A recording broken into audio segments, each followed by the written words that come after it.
30 pensées pour élever les esprits. Former une nation commence toujours par former les esprits. Ce livre est un outil de formation intellectuelle et morale, inspiré des sages et philosophes de l'Antiquité romaine. Chaque pensée est accompagnée de références pour guider le lecteur vers les sources originales. Former l'esprit n'est pas un luxe, c'est une nécessité nationale. Dans le contexte de la République démocratique du Congo, former une nation commence effectivement par former les esprits. Un pays ne se construit pas seulement avec des routes, des bâtiments ou des lois, mais d'abord avec des hommes et des femmes capables de penser juste, d'agir avec responsabilité et de servir le bien commun.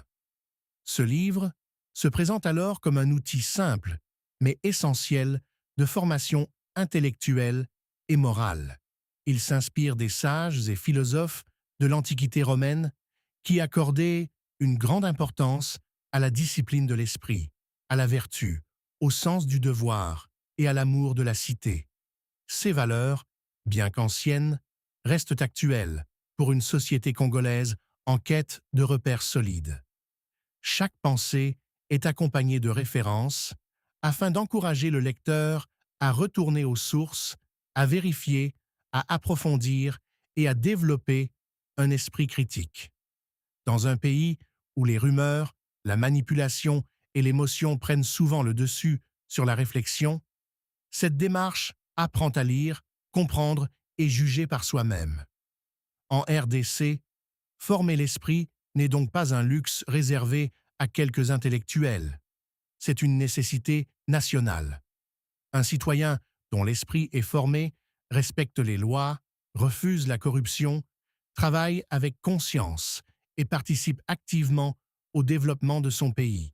Sans formation de l'esprit, la richesse du sol ne profite pas à la nation. Avec des esprits bien formés, même des moyens limités peuvent produire de grands changements. Ainsi, ce livre veut modestement contribuer à cette urgence.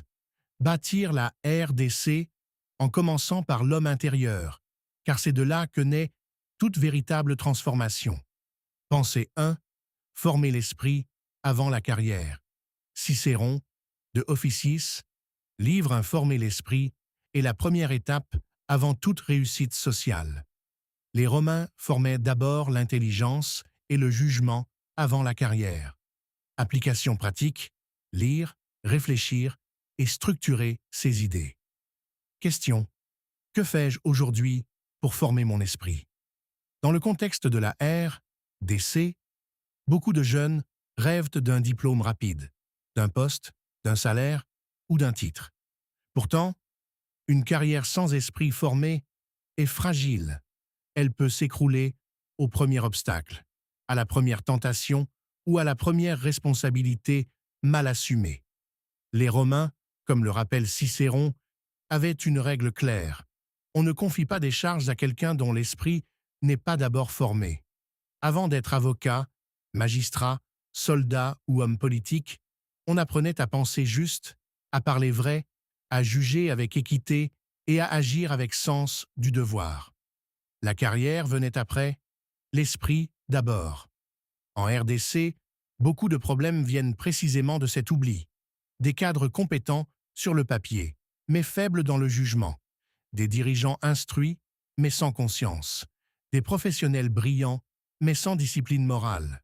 Cela montre que le diplôme ne remplace pas la formation de l'esprit. Former l'esprit, concrètement, c'est lire régulièrement pour nourrir l'intelligence. Réfléchir avant de parler ou d'agir. Organiser ses idées pour mieux décider et mieux servir. Application pratique. Chaque jour, prendre un temps pour lire, réfléchir et structurer sa pensée, même avec peu de moyens. Un esprit formé coûte moins cher qu'un diplôme, mais rapporte beaucoup plus à la nation. Question personnelle. Qu'est-ce que je fais aujourd'hui, ici, en RDC, pour former mon esprit avant de chercher à réussir ma carrière? Pour avoir le livre en format PDF, prière de nous laisser un message en commentaire. Merci d'aimer, et de partager.